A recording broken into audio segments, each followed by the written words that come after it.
students, welcome back. Today we are going to discuss few concepts from sexual reproduction in flowering plants. The concepts are self incompatibility, pollen pistil interaction, pollen germination, artificial hybridization and double fertilization. Self incompatibility. Self incompatibility we will discuss under outbreeding devices in previous part. This self incompatibility is also called self sterility or intraspecific incompatibility. Self incompatibility is a genetic mechanism that prevents self pollen from fertilizing the ovules by inhibiting pollen grain germination or pollen tube growth in the pistil. Recognition of self pollen is based on genes for self incompatibility called S gene. There can be multiple of alleles of an S gene. Then what is the meaning of these alleles? Alleles are pairs of genes on a chromosome that determine the hereditary characteristics. These genes code for sRNAs. The full form of this sRNAs, S locus ribonuclease. sRNAs are expressed in the stigma, style and ovary and concentrate in the stylar extracellular matrix and interact with the pollen tube. The recognition factor on the pollen are SLF, S locus F box, the full form of this factor. So these SLF factors are present on the pollen. They are considered as recognition factors. They can recognize these sRNAs in the stylar extracellular matrix where the pollen tube is interact. If the S alleles of the pollen match those in stylar extracellular matrix, the pollen is rejected. The S alleles of pollen match the S alleles in stylar extracellular matrix, then the pollen is rejected for germination. If the S alleles are different, then the pollen tubes continue to grow and fertilize the ovule. Please remember these 2 points to understand the further concept in self incompatibility. Depending on species, self recognition blocks pollen tube growth by one of the two molecular mechanism. So what are that two molecular mechanisms to block the pollen tube growth of self? First one, gametophytic self incompatibility. In short form, it is called GSI. Second mechanism, sporophytic self incompatibility, SSI. Let's see the first one, gametophytic self incompatibility. In gametophytic self incompatibility, the S allele in the pollen genome regulates the blocking of fertilization. For example, an S1 pollen grain from an S1 S2 parental sporophyte will fail to fertilize egg of an S1 S2 flower, but it will fertilize an S2 S3 flower. So once clearly observe this point, an S1 pollen grain. Pollen grain is a haploid from an S1 S2 parental sporophyte. So here parental sporophyte nothing but anther. It is a diploid condition. From that anther sporophytic tissue produces the pollen grain. So that pollen grain consists this S1 gene. So will fail to fertilize egg of an S1 S2 flower because S1 and S1 both are matches. That means the stylar region, style or region, style is the diploid condition. So diploid condition having both S1 and S2. So that's why the pollen grain consists S1 gene. It matches the S1 gene of the stylar region. So that's why it is blocks the pollen germination, but will fertilize an S2 S3 flower because here pollen grain consists S1 gene, but here stylar region does not consist that S1 gene. That's why pollen grain will germinate and develops the pollen tube. This type of gametophytic self-incompatibility present in Liliaceae, Poaceae, Solanaceae family.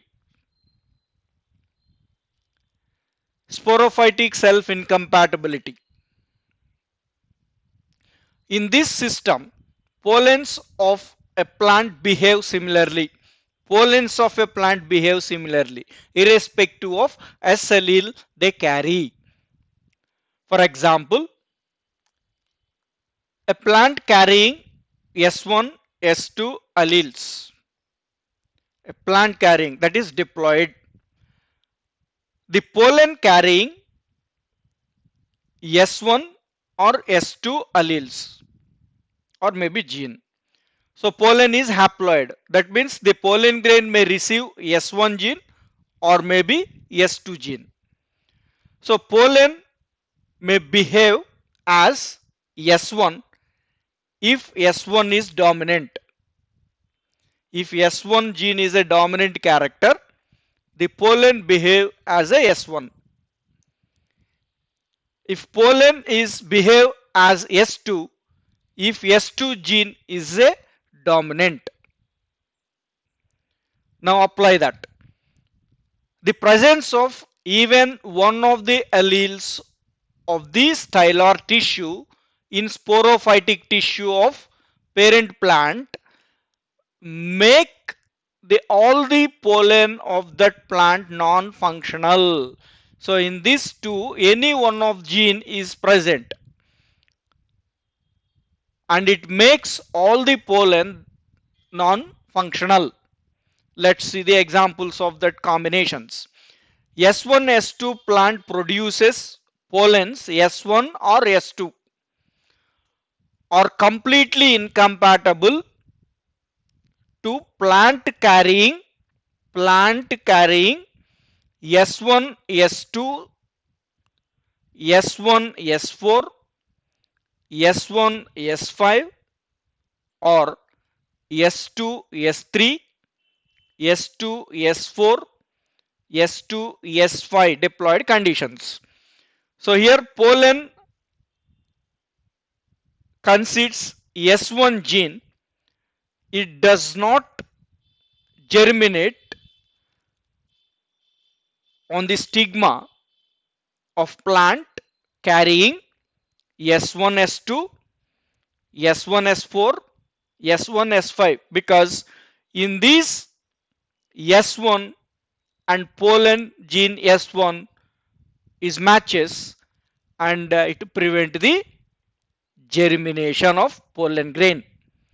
If pollen grain concedes S2 gene, then it is incompatible to the plant carrying S2S3, S2S4, S2S5, because here S2 and the pollen grain S2 gene are matched and it is not suitable for the germination.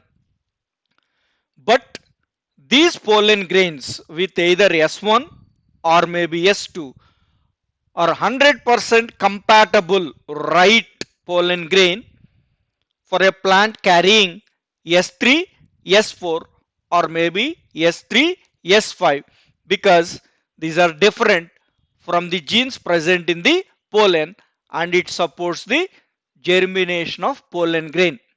So sporophytic self incompatibility we can observe in Brassicaceae, Asteraceae families.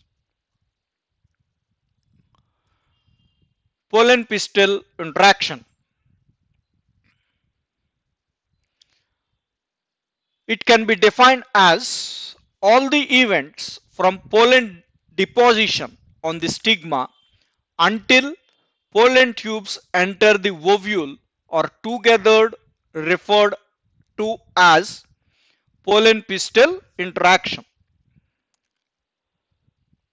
Pollination simply means the transfer of the pollen to the stigma of a flower. It does not guarantee the transfer of right type or compatible pollen to the stigma. There is no guarantee to transfer always right pollen to the stigma. Often the pollen of wrong type, incompatible, can also land on the stigma. Pollen pistil interaction is very essential for the pistil to accept the pollen. Pistil has the ability to recognize right type compatible pollen. If the compatible pollen falls on the pistil, pistil accepts the pollen and promotes the post fertilization events. If incompatible pollen means wrong pollen falls on the pistil, the pistil rejects the pollen and prevents pollen germination or growth of pollen tube. Pollen pistil interaction is due to the chemical components of the pollen interacting with that of the pistil. It is a chemical component interaction between the pollen grain and the pistil. Pollen germination.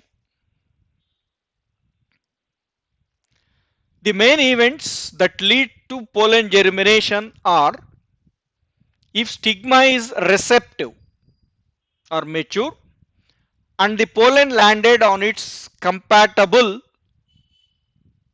then the pollen begins to germinate. The intine, along with its contents, emerges out from the germ pores as a short cytoplasmic outgrowth called germ tube and grows in the form of pollen tube. Let's see the photograph. So here it is a pollen grain. Pollen grain covers with a two layers. Outer one is axine and inner one is intine. This axine leaves some gaps or axine is absent in a particular areas. That regions are called as the germ pores.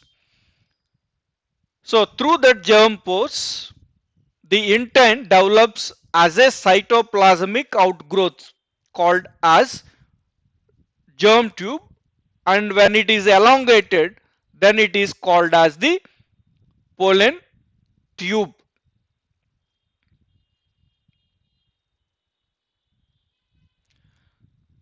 The pollen tube is directed towards the ovary by chemicals called calcium boron inositol sugar complex, and hence is called positively chemotrophic and negatively aerotrophic. Positively chemotrophic, that means pollen tube move towards the chemical interaction, that's why it is considered as positively chemotropic. And negatively aerotropic, pollen tubes are moving towards the pistil and away from the air atmosphere, it going into the style. So that's why negatively aerotropic. So once if you recollect from the first PUC, auxins, phytohormone, auxins promote the or supports the growth of roots as well as stem. So the roots are positively geotropic and negatively phototrophic. That means most of the plants, the roots are growing towards the gravity, towards the soil. That's why they are positively geotrophic. Shoot system is positively phototrophic and negatively geotrophic. That means they grow against the gravity and they grow towards the light, phototrophic, positively phototrophic. So here also the wording is same. Positively chemotrophic, the pollen tube move towards the chemical interaction, and the same time the pollen tube is moving towards the style away from the air atmosphere, that's why negatively aerotropic. The sucrose solution secreted by epidermal cells of the stigma act as the stimulus of this interaction of the chemicals. The pollen tube produce certain enzymes that digest the tissues of the stigma and style and enables the passage of pollen tube to reach the ovule. So the enzymatic reaction digest the cells in the stigma and style to allow the movement of pollen tube towards the ovule. In some plants, pollen grains are shed at two-celled condition. The two cells are vegetative cell or tube cell and generative cell. In such plants, generative cell divides and forms the two male gametes during the growth of pollen tube in the stigma. In some plants, pollen grains are shed at three-celled condition. The three cells are vegetative cell and two male gametes, total three cells. In such plants, pollen tube carry the two male gametes from the beginning. In first here, in this two-celled condition, male gametes are formed during growth of pollen tube. But in three-celled condition, from the beginning itself, pollen tube carry the two male gametes. Pollen tube grows and may enter the ovule by any one of the following routes. Number 1, porogamy. The pollen tube enters the ovule through micropyle. Micropyle is a opening left by the integuments. This porogamy is a most common type of entry of pollen tube into the ovule. It can represent like this. So the pollen tube enters through micropyle region. And the second route, chalazogamy. The pollen tube enters the ovule through chalaza, basal part of the ovule. It is less common and it is observed in Casuarina. We can observe the diagram like this. So the pollen tube enters through this chalazial region, then chalazogamy. And one more type, that is mesogamy.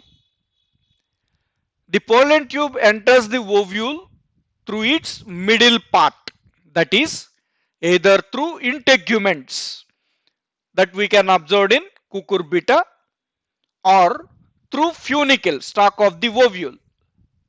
It can observe in Pistacia, that we can observe here in this photograph. So these are the integuments, the coverings of the ovule. If pollen tube enters through these integuments, then it is called as mesogamy, or here it is a funicle region. This is the funicle region. If it is entered through the funicle region, then it is also called as mesogamy. So if pollen tube enters the ovule through either integuments or through funicle, are called as the mesogamy. If it is enters through chalazogamy. If it is entered through micropyle opening or porogamy. Pollen tube enters into one of the synerges through the filiform apparatus. After entering one of the synerges, the pollen tube releases the two male gametes into the cytoplasm of synerges.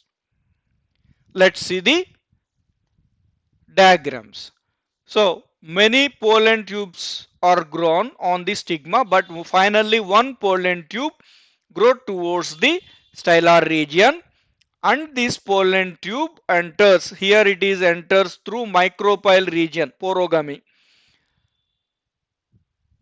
and it enters into the synerges through filiform apparatus observed in enlarged photograph. So this is the egg apparatus region, egg apparatus, egg cell as well as synerges. So the pollen tube opens into the synerge through the filiform apparatus. The basal region, wall of synerge, consists a finger-like projections called as filiform apparatus. This filiform apparatus helpful for absorption of nutrients from the nucellus and also helpful for guiding the pollen tube to enter into the ovule. So now it is entered into the synerges, and the pollen tube carrying the two male gametes, the two male gametes are released into the synerges. Let's see the another diagram. So in the two male gametes are released into the synerge. After that the synerge is degenerates. One of the male gamete, after degeneration of the synerge, in these two male gametes, one of the male gamete fuses with the egg cell nucleus to form the diploid zygote, and the other male gamete fuses with the diploid secondary nucleus. Here this polar nuclei form as a central cell. At the beginning of the fertilization, these two polar nuclei are fused together to form diploid secondary nucleus. So male gamete is haploid. Now this male gamete fuses with this secondary nucleus, it is diploid, and male gamete is haploid, 1n, and secondary nucleus is diploid, 2n plus 1n, to form a triploid, 3n, primary endosperm nucleus. It finally develops as a endosperm. So let's observe this flow chart, what we discussed in previous points. So pollen grain, so on germination it develops the pollen tube. Pollen tube carries two nucleus, that means two cells, tube nucleus in tube cell, generative nucleus in generative cell. This generative nucleus, if it is two cell stage, during development of pollen tube, This generative nucleus undergoes mitosis division to form two male gametes. If it is three-celled stage, the generative cell, before forming the pollen tube itself, generative cell produce the two male gametes.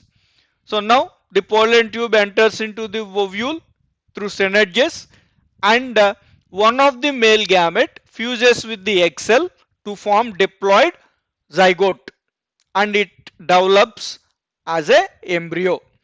And another male gamete fuses with the secondary nucleus to form triploid endosperm nucleus. This will develop as a endosperm. The knowledge of pollen-pistil interaction helps the botanists in manipulating incompatibility pollination to get desired hybrids. Artificial hybridization. So definition of artificial hybridization: the crossing of different species to combine desirable characters to produce commercially superior varieties is called artificial hybridization. This artificial hybridization is achieved by emasculation and bagging. Emasculation. What is meant by emasculation? It refers to the removal of anthers from the flower buds before the anther dehiscence, before the anther maturity. The removal of anthers from a flower is called emasculation. So this is the photograph too. So in this flower, we need to remove the anthers except pistil. Pistil should be present in the flower. Anthers should be removed. Emasculation ensures that pollen grains from the same flower will not fall on the stigma of the same flower. That means emasculation prevents the self-pollination. So in artificial hybridization, emasculation is required to prevent self-pollination. To avoid that self-pollination, we need to remove anthers before its maturity. Bagging. The emasculated flower is now covered with a transparent bag of suitable size, generally made of butter paper, and date and time of emasculation is marked on it. This is called bagging. So after removing the anthers, the pistil along with the flower should be bagged with a butter paper. On that, we need to mention the date and time when we did that emasculation. So here it is representation of the diagram. So after removing the anthers, the flower should be covered like this. We should not detach the flower. Bagging prevents the contamination of its stigma with unwanted pollen. So why bagging is required in artificial hybridization? This bagging prevents the contamination of stigma of this pistil with unwanted pollen. When the stigma of bagged flower attains receptivity, maturity, matured pollen collected from the anthers are dusted on the stigma. In this bagged flower, if stigma attains maturity, we need to collect the matured pollen. That pollen should be dusted onto this stigma. After that, the flowers are rebagged and the fruits allowed to develop. So after pollination, again we need to rebagged that pollinated flower till development of fruit. In case of plants producing bisexual flowers means flowers consists both male and reproductive sex organs. So in such flowers, emasculation and bagging techniques are adapted. Both emasculation and bagging should be applied in the bisexual flowers. In case of plants producing unisexual flowers, if you conducting artificial hybridization in unisexual flowers, there is no need of emasculation. Only the female flower buds are bagged before the flowers open. So because here the stigma only present, flowers with only female reproductive part are called as the pistillate flowers. That pistillate flower should be bagged before flower opens. If it is bisexual flower, emasculation is required. Emasculation is nothing but removal of anthers. So unisexual flower does not consist the anthers. It consists only female part that should be bagged. Emasculation does not require. Double fertilization.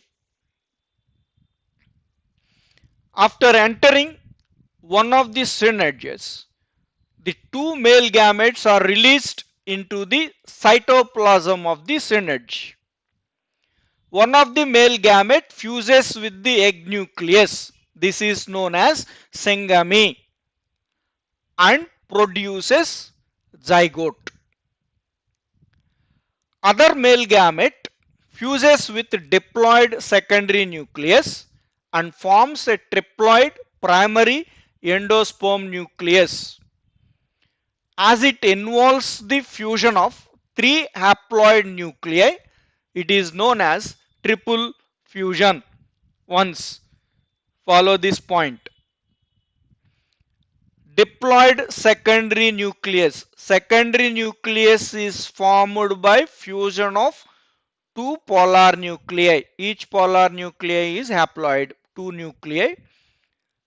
With this secondary nucleus, another haploid male gamete, it is also a nucleus, fuses with this secondary nucleus. Total 3 nuclei are fuses, hence it is called as triple fusion. So the formation of this primary endosperm nucleus is a triple fusion. It is a result of triple fusion. Fusion of three haploid nuclei results the primary endosperm nucleus. Since two sets of fertilization, one set is syngamy, another set is triple fusion. Two sets of fertilization, syngamy and triple fusion, occurs in the embryo sac. It is called double fertilization. So double fertilization simply we can call as syngamy and triple fusion together called as double fertilization. This double fertilization is the unique feature in angiosperms or flowering plants. Thank you. We can discuss few more concepts in the next part.